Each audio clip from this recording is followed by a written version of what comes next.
Wait. Take the AR-14s away. I'm not worried. Give me a break, man. Well, yeah, you do, but look, Pat, look, here's the deal. I know you're saying a one-man sport.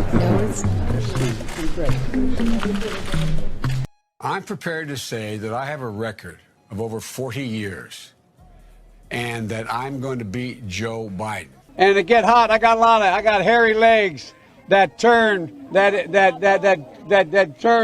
blonde in the sun. And the kids used to come up and reach in the pool and rub my leg down so it was straight, and then watch the hair come back up again. Granddaughters not only love their dads, their grandpops, they always like them, and that's the great thing. Thank you, baby. Thanks. Too many beautiful girls this week. You got one job. Don't worry, I'm so serious. Children, I love to hear them. Well, folks, eliminate one tax loophole out of $1.6 trillion worth. $1.4 trillion worth. Out of $1.4 billion.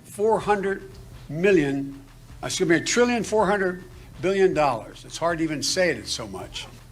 And by the way, it's cost a lot of money. It cost about $740 billion over 10 years.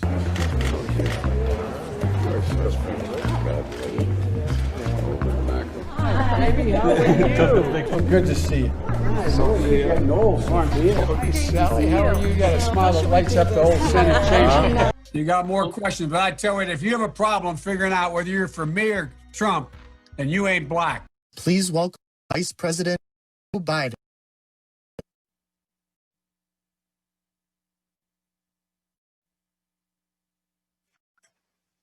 Introduce me.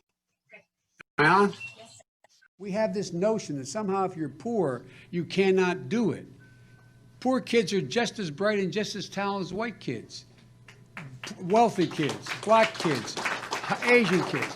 No, I really mean it, but think how we think about it. I know I'm called middle class, Joe. It's not meant as a compliment, means I'm not sophisticated. Let it go. And there's an area where there's an important difference between the candidates. I took on Putin in terms of Iraq. In terms of what was going on in Ukraine. Mm-hmm. My long time friend, and she's a friend. She's been my friend in and out of public life. Is come on over this side. Okay? Come on, sis. You get right in the middle with me. You get right over here. Over this. Mom, you get right in the middle. Come on, Dad. Okay, here you go. But President Trump and the demagogues around the world, but if Donald Trump is reelected, he's going to let the big banks once again write their own rules. Unchain Wall Street. They're going to put you all back in chains. I've had a great relationship. In Delaware, the largest growth in population is Indian Americans moving from India. You cannot go to a 7-Eleven or a Dunkin' Donuts unless you have a slight Indian accent. I'm not joking. You're getting too old. You're getting too old and too lovely. What are you, a senior? A junior. Like a junior. This is my daughter-in-law. Hi, Kelly. How are you? Sanjay. Hi, Jack. You have very good taste. Good to see you, man. You have good taste. Well, I'll tell you what. You've got very good taste, like your father. It's a pleasure to meet you. I have very good taste. I ran the what they call the moonshot, dealing with cancer, and subsequently after that set up the Biden Cancer Initiative. And here's the point. And by the way, the idea that NATO.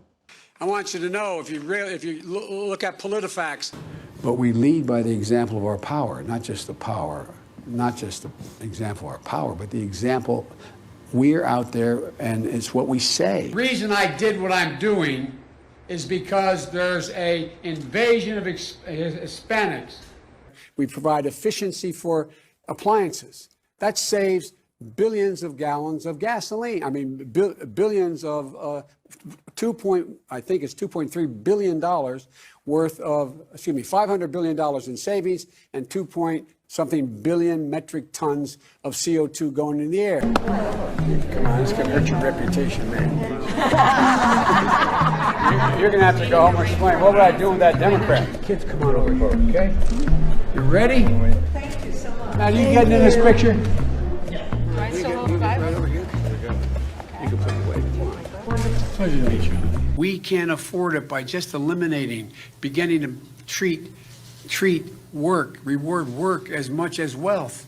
And so the younger generation now tells me how tough things are. Give me a break. No. I have no empathy for it. Give me a break.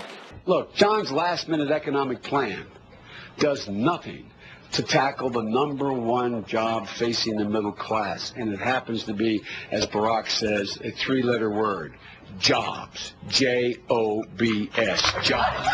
I mean, you got the first sort of mainstream African American who is articulate and bright and clean and a nice looking guy.